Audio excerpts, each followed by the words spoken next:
So someone once passed a remark on the channel and they said, O'Neill, you must have been hurt by a ghetto queen. Why the reason why you're always, hitting out against them? Yes, I'm hitting out against them. First and foremost, when O'Neill was living in the ghetto, he wasn't rich enough to get any of the ghetto queens. And I'm happy I didn't get any of them because I didn't get anywhere. Let's watch into this.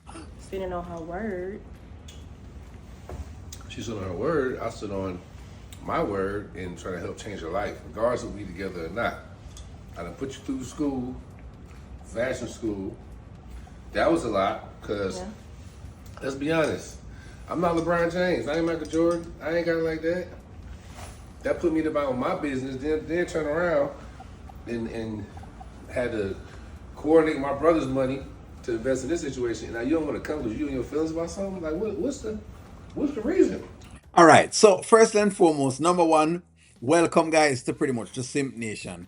Rafi, Mike, and I'm sure we can add a couple other guys in there that would call Simp Nation because the level of simpingness is out of this world. I don't know what Nikki is here arguing. We don't know which part of this deserves an argument, and they're still trying to argue this point that Melisa should be doing what she's doing. I don't know who tries to argue getting a percentage in a business and is saying that from the percentage you and whoever it is had something and you leave that relationship, and even though you still have the percentage in the business, you're just going to quit and walk away, leave it. And then believe that, oh, I'm all of a sudden a great business person for doing that. You're not, because it shows that you're not standing on anywhere to do anything. This thing about standing on word, what kind of word did Melissa stand on? Which one? Which one did she stand on? Because she said she was going to do the business, which is actually inked on paper. And then she talked about the relationship. So which one of the word did she stand on? What, the relationship one and then lead the business one? It doesn't make sense. How does one go without the other? The reason is, I'm not saying I agree with it, but the reason is you getting too close to your baby mother. I'm being too close to my baby mother. Yeah. You're getting real close with her. Like, I guess Being a she got father. word that y'all was seen out with each other, and she felt like you was just trying to play both sides. How much I play both sides? So We not together. what is he supposed to play? I keep asking this question. All right, okay. Again, I don't like what Mike has done and how Mike has done it. But hey, we're here. Sonny have a baby and Mike having a baby with Sonny. What wanna expect him to actually do? Like I really am still trying to fathom what you're expecting him to do while him actually have a mother that is expecting. What I'm supposed to actually do. Now, of course, I mean him get flaggings, a bunch of lashes for the mere fact that him still trying to hook up with Melissa because he's just a bat. It's an old bat at this point in time. Get up of lashes for that. But what are they expecting him to do? It's like I'm looking at this and I'm like, the level of viciousness of women toward a next woman who have a baby for a man where the woman is trying to check for is just uncanny. It really and truly is uncanny. Me no know. Maybe just me. I'm not with Melissa, and on top of that, like, first of all, I don't know who this person is, this source, but me and my baby mama ain't together. I'm doing what a baby father's supposed to do. She get into a spot, I'm helping her get systems for her place. I'm just being a man, like, you know what I'm saying? So I don't know who she talking to. And then Look on Nikki face. So if he was a deadbeat dad, it would have. This is what I'm talking about, the level of standards. Damn if you do, and damn if you don't.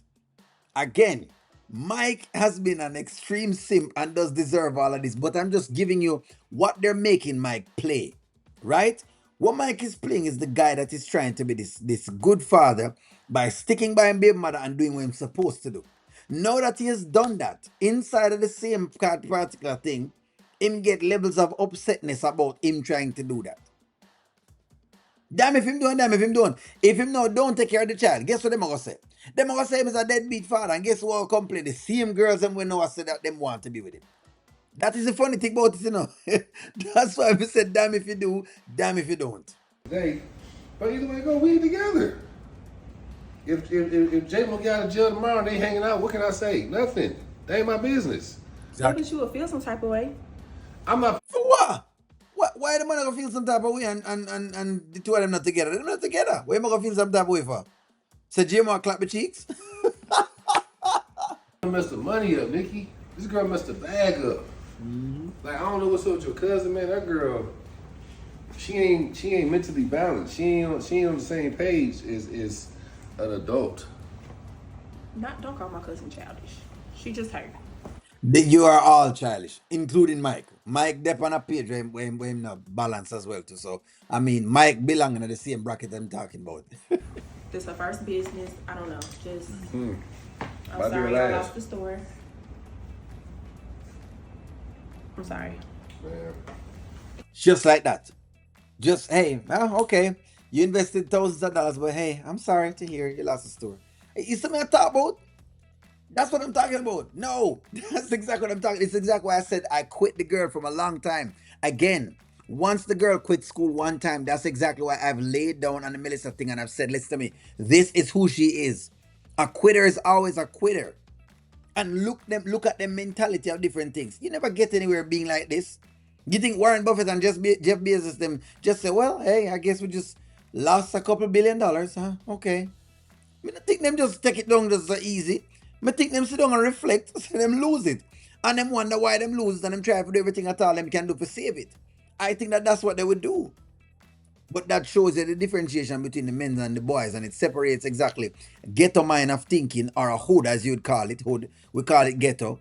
A hood way of thinking, and just a regular person who is thinking of going forward, or a more positive and forward looking mindset. That's the differentiation between the two mindsets.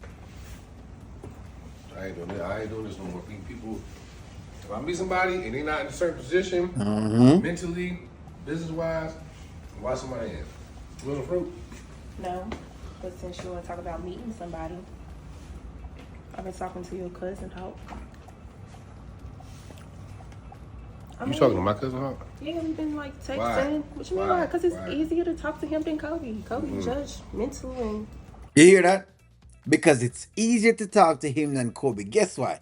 Because them self-esteem so low and them so afraid of change and them so afraid of what you call it, excelling or trying to move to the next level, or they're so afraid of change. That's the main thing. Them so afraid of change and they have such a fixed mindset that the moment someone comes in and challenges them, they cannot take the challenge. So guess what?